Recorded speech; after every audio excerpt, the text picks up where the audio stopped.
Bismillahirrahmanirrahim. Assalamualaikum warahmatullahi wabarakatuh. Perkenalkan, nama saya Nur Latifah Kurnianti dari kelas IFP 312 dengan NIM 13011194253. Pada kesempatan kali ini saya akan melaporkan tugas besar tahap 1 clustering pada mata kuliah pembelajaran mesin. Diawali dengan pendahuluan, clustering merupakan pengelompokan data dengan proses partisi satu set objek data ke dalam himpunan bagian. Objek-objek tersebut memiliki kemiripan karakteristik satu sama lain yang sulit dikenali oleh mata. Maka dari itu, partisi tersebut dilakukan oleh program komputer yang dikenal dengan algoritma clustering. K-means clustering adalah salah satu unsupervised machine learning algoritma yang paling populer dan juga sederhana. Metode K-means clustering berusaha untuk mengelompokkan data ke dalam beberapa kelompok di mana data satu kelompok mempunyai karakteristik yang sama dan mempunyai karakteristik berbeda dengan klaster lainnya. Lalu rumusan masalahnya yaitu bagaimana cara kita untuk mengelompokkan berdasarkan data pelanggan yang telah diberikan, yaitu data set kendaraan train dan data test, tanpa memperhatikan label kelas apakah pelanggan tertarik untuk membeli kendaraan baru atau tidak. Masuk ke metode pembahasan, diberikan dataset kendaraan train dan dataset kendaraan tes, kemudian segera diimportkan dataset lalu tampilkan informasi tersebut. Berikut adalah import yang saya gunakan. Kemudian pertama-tama kita kan baca datanya dulu ya, jadi di-download dulu datanya, datasetnya dari kemudian ditampilkan. Lalu hal yang sama juga untuk kendaraan tes, yaitu di-download terlebih dahulu, lalu datasetnya ditampilkan, kemudian digabungkan menggunakan concat di sini dan ditampilkan. Di sini terlihatnya ada ID, jenis kelamin, umur, SIM, kode daerah dan lainnya. Ini udah semuanya. Lalu masuk ke eksplorasi data. Di sini bisa dicek informasi tentang dataset yang telah digabung. Ada data kolom, terus tipe data, memori, terus ada deskripsi, kemudian dicek nilai nolnya apakah ada. Jika ada, dihapuskan menggunakan dropna. Terus saya cek duplikatnya, datanya ada yang duplikat atau tidak. Lalu hasilnya false. Kemudian masuk ke histogram. Di sini saya menggunakan histogram untuk menampilkan penyebaran data tersebut. Lalu masuk mengecek korelasi menggunakan heatmap. Di sini berfungsi untuk mengecek korelasi keterhubungan antar variabel bernilai tinggi atau rendah. Kalau misalkan dari heatmapnya gambarnya warnanya gelap, itu berarti korelasi keterhubungannya semakin rendah, tapi jika terang maka semakin kuat.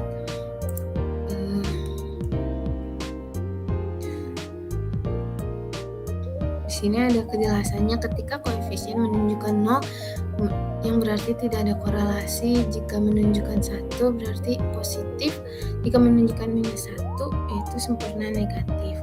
Ketika mendekati 0 hubungan korelasi lemah, atau ketika mendekati 1 hubungan korelasi kuat. Lalu dari korelasi yang paling tinggi tersebut akan diujikan kembali dengan korelasi yang kurang begitu tinggi, salah satunya umur dan lama berlangganan. Pada preprocessing, setelah memilih fitur yang akan digunakan, saya menampilkan kembali informasi penyebaran data dan fitur yang telah dipilih. Saya memilih umur dan kode daerah. Kemudian dari histogram ini dilihat bahwa penyebaran data tabelnya masih terbilang luas ya, jadi saya melakukan scaling data atau normalisasi data dengan menggunakan min-max scaler agar memiliki nilai range yang sama. Kemudian masuk ke tahap clustering. Pada tahap clustering, pertama-tama kita memilih jumlah klasternya dulu, yaitu saya memilih 2. Kemudian jumlah klaster tersebut akan menampilkan 2 sampel random centroid. Di sini terlihat ya 2 random centroidnya ada di sini, ada di bawah dan di sebelah kanan. Kemudian pada tahapan K-means, 2 sampel centroid ini akan menetap pada titik clustering, pada titik cluster itu. Kemudian dia juga akan menghitung jaraknya dari titik awal ke cluster terdekat. Setelah menghitung, kemudian akan terbentuk jumlah cluster tersebut, dan hal itu dilakukan sampai benar-benar si sampelnya ini tidak bergerak, tidak berubah gitu.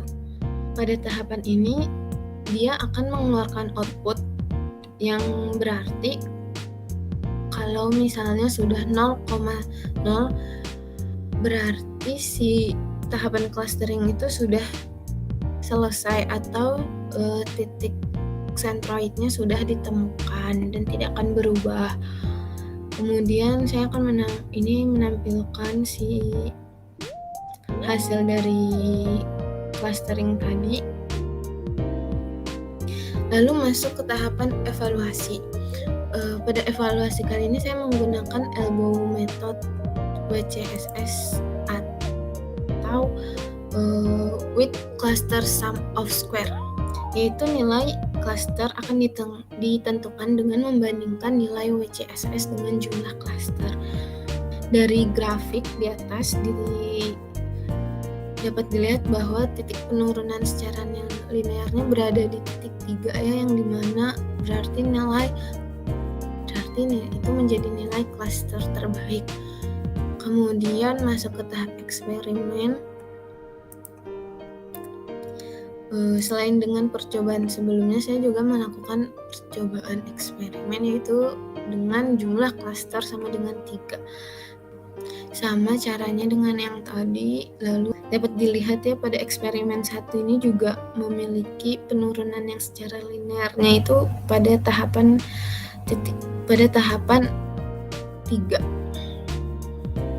yang berarti nilai klaster terbaiknya ada di 3.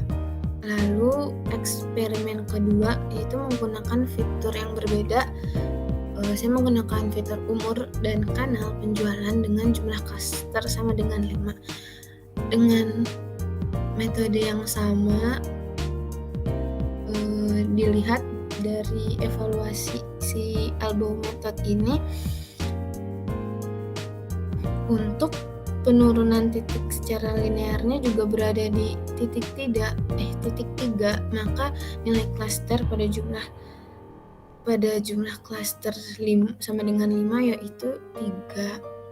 Dari hasil eksperimen di atas, keduanya memiliki perbedaan fitur yang digunakan dan jumlah hasil klaster yang berbeda. Kemudian setelah melewati tahapan yang sama, keduanya sama-sama menunjukkan nilai klaster terbaiknya yaitu nilai 3. Masuk ke bab 3, ada kesimpulan, yaitu setelah dilakukannya 3 percobaan dengan menggunakan nilai klaster yang berbeda, yaitu 2 dan 3 untuk fitur umur dan kode daerah, dan nilai klaster 5 pada fitur umur dan kanal penjualan.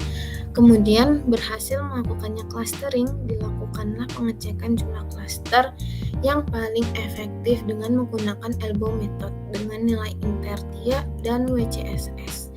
Maka dari itu didapatkan jumlah klaster yang paling efektif sama dengan sejumlah 3 buah. Mungkin itu saja yang bisa saya jelaskan. Kurang lebihnya mohon maaf. Terima kasih telah menyimak. Assalamualaikum warahmatullahi wabarakatuh.